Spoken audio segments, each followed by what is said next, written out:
Hi guys, कैसे हो आप सब। तो चलिए हम पीछे वाला टॉपिक हम कैरी ऑन करते हैं जो था हमारा scope of industrial relation.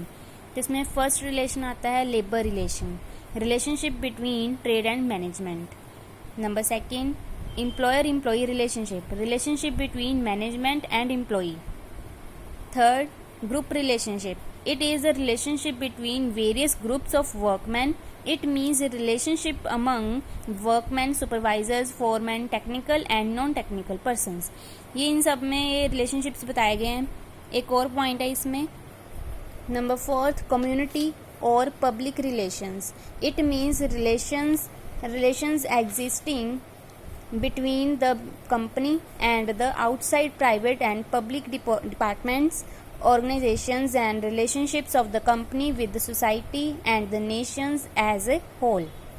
So guys, आगे हमारे पास आते हैं गोल और objectives of industrial relations. Number 1, development of healthy employer employees relations, the promotion and development of harmonious relationship between employer and employees is the first and the most important aspect of industrial relations which is only possible through ये development ये लाते हैं कि इसमें healthy employer employees relation, employer और employ के relation में वो जो उनका रिलेशन है वो हेल्दी हो, उसमें वो डेवलपमेंट लाना चाहते हैं।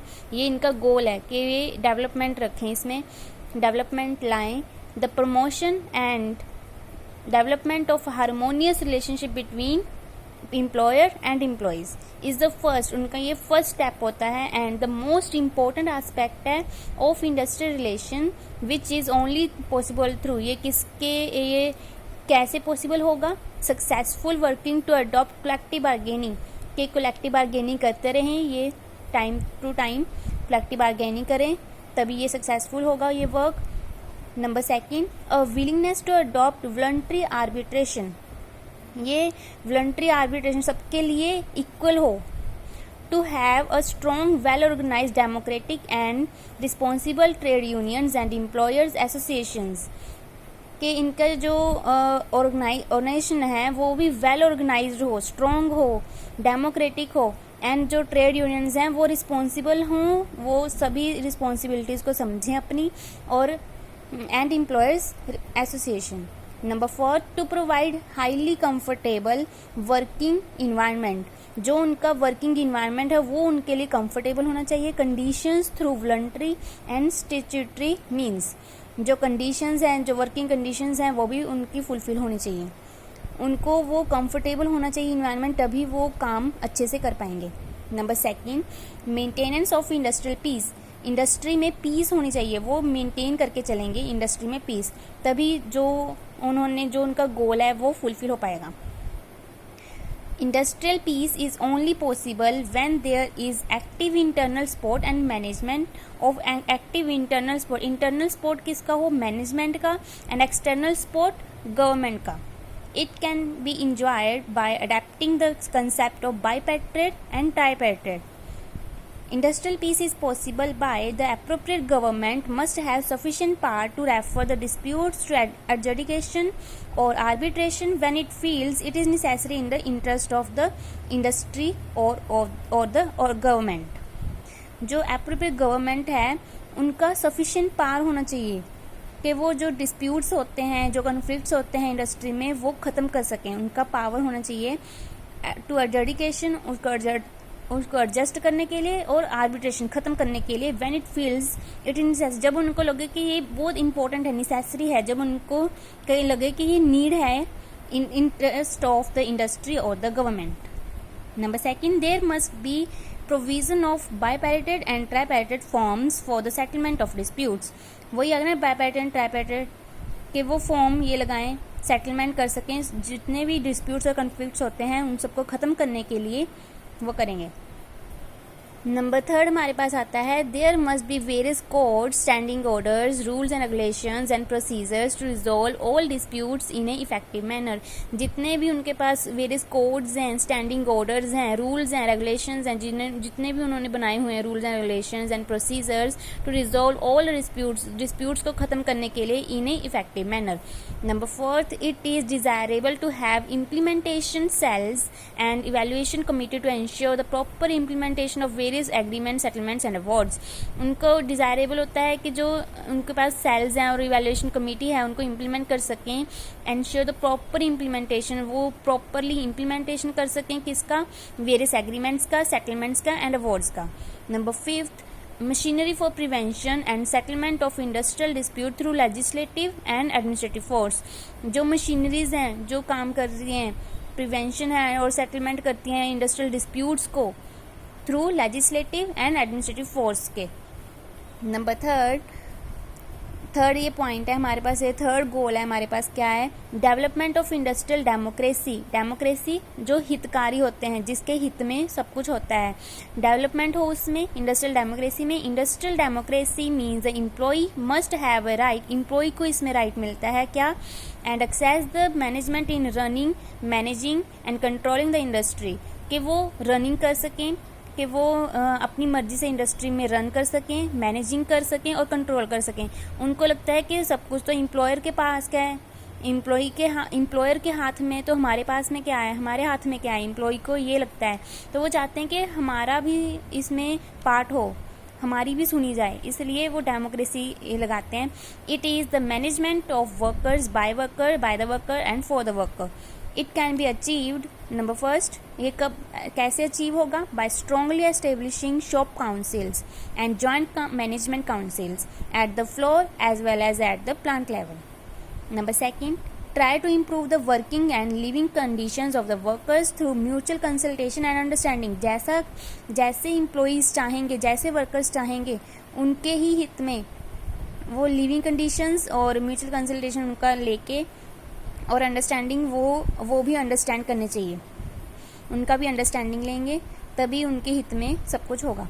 Number third, to create an environment and climate for mutual trust faith among the workers and management through industrial democracy, कि वो इन्वायरमेंट में भी वो क्रिएशन करें जो इन वर्कर्स को चाहिए, workers and management through industrial democracy के थ्रू वो सब कुछ करें, उन सबका कंसल्टेशन लेंगे, उन सबका अंडरस्टैंडिंग लेंगे कि वो इसके लिए वो सहमत हैं कि नहीं।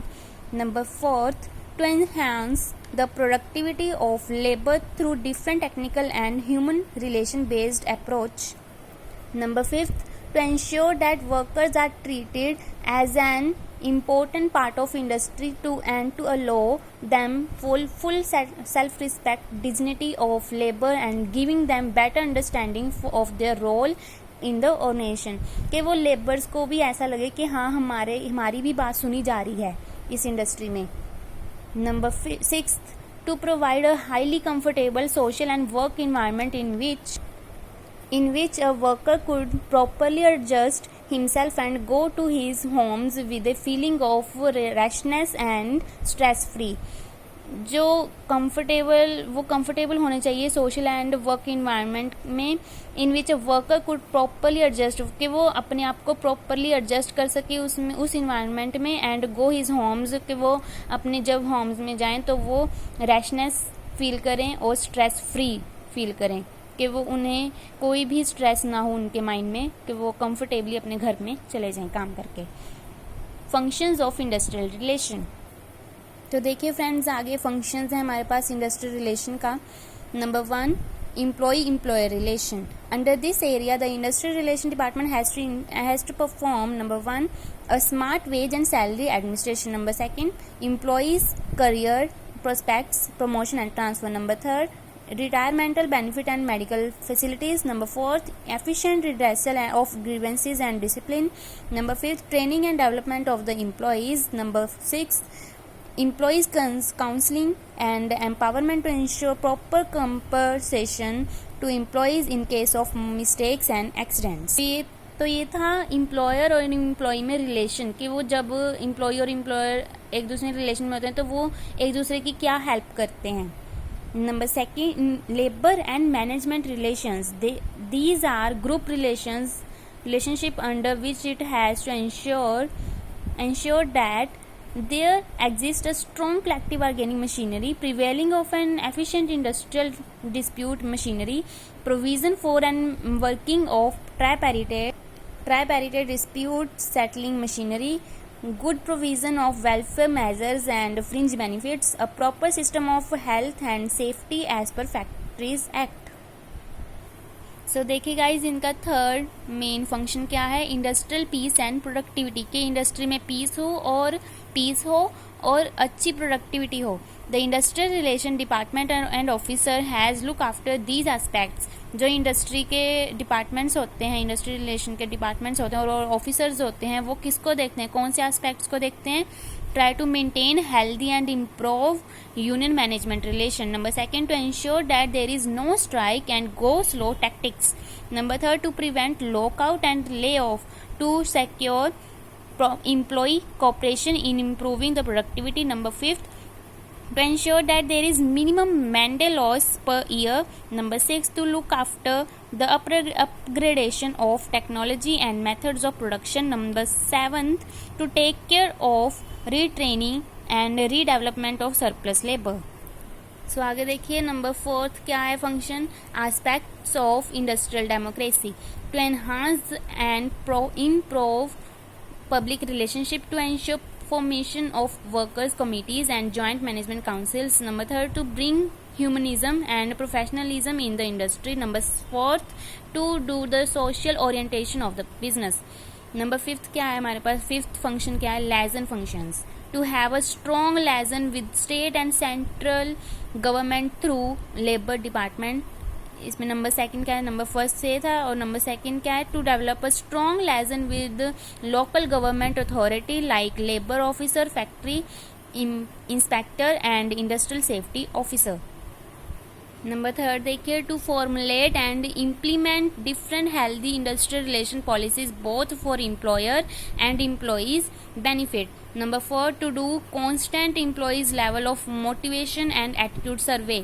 Number 5, to participate in different labour conferences and arrange workshop